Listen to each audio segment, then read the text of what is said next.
Hi friends, welcome back to the Enchanted Stay, where fantasy books and stray kids live in perfect chaotic harmony, just like they should. Today we're breaking down 5 classic character archetypes you'll meet in almost every fantasy story ever written. These archetypes show up again and again because they shape how we understand heroes, villains, and the emotional journey of the story. So let's get into it before my own mentor figure appears behind me with cryptic advice. Grab your sword and your light stick and let's go.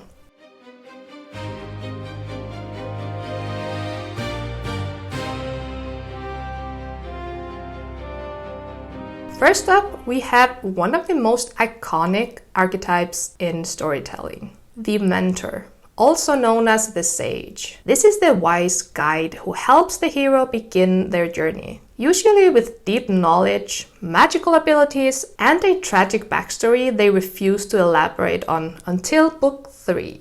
Mentors teach, warn, and sometimes sacrifice themselves to push the hero forward. Traits: knowledgeable, wise, and world-weary. Offers guidance, training, or magical help. Often carries a burden or past mistake. Symbolic parent figure. Frequently dies or disappears at a key moment. Fly, you fools!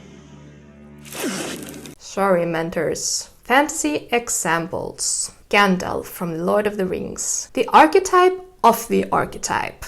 Dumbledore from Harry Potter. Mysterious, powerful, morally complex. Tormod from The Inheritance Cycle. Classic teacher figure. Why this archetype works. They give the story weight. They hint at a bigger world. And they remind the audience that the hero doesn't start powerful. They become powerful through guidance. Next up is the innocent. Also sometimes framed as the damsel, but with a twist. This archetype represents purity, vulnerability, or hope. They're not always weak. Sometimes they just see the world with more optimism or kindness than everyone else. They are the emotional anchor, the moral compass, or the character whose safety drives the plot. Traits: optimistic, trusting, and hopeful. Often protected by others. Symbolizes purity or goodness. Their danger or loss can be a major plot catalyst. Not always female, any gender can fit this role. Fantasy examples. Prim from The Hunger Games. Katniss's entire journey is built around protecting her. Sansa Stark from A Song of Ice and Fire, the early books. Innocence shaped by trauma. And Luna Lovegood from Harry Potter. Innocent, whimsical, and emotionally grounding. Why we love this archetype. They remind us what the hero is fighting for. Peace, safety, light, humanity. They're often the emotional heartbeat of the story. Now let's talk about the Everyman, one of the most relatable archetypes across all genres. This character is an ordinary person living an ordinary life until everything changes. They are our lens into the story.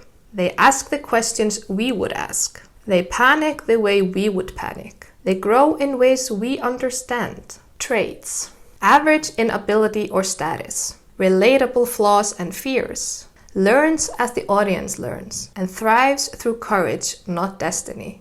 I found something in the goblin tunnels. My courage. Fantasy examples. Bilbo Baggins from The Hobbit.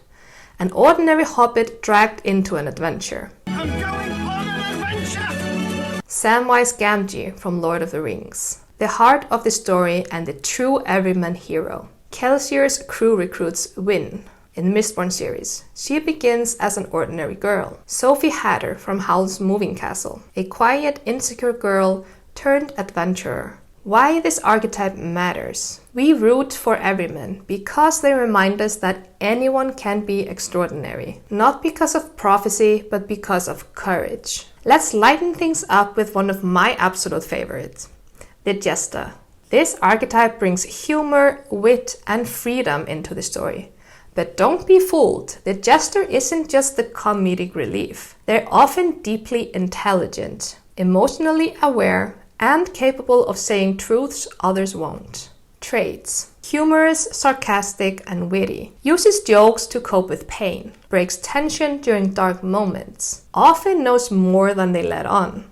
Loyal, but hides depth underneath humor. Fantasy examples. Jesper Fahey from Six of Crows. Chaos, sharpshooter, king of banter. Tyrion Lannister from Game of Thrones. The quip master with layers of trauma. And Fred and George Weasley from Harry Potter, the literal jesters of Hogwarts. Why this archetype is vital. In dark, high-stakes fantasy, jesters keep the story emotionally balanced. They remind us that humor is a type of bravery too. And now for a softer but powerful archetype, the Caregiver. This character is the nurturer, healer, protector, or emotional support of the group. They may or may not have healing powers, but they always hold the group together. Traits: compassionate and patient, protective, often the emotional glue, sometimes self-sacrificing, provides comfort, stability, or healing, motivated by love or duty. Fantasy examples. Catelyn Stark from Game of Thrones, mother first, political player second.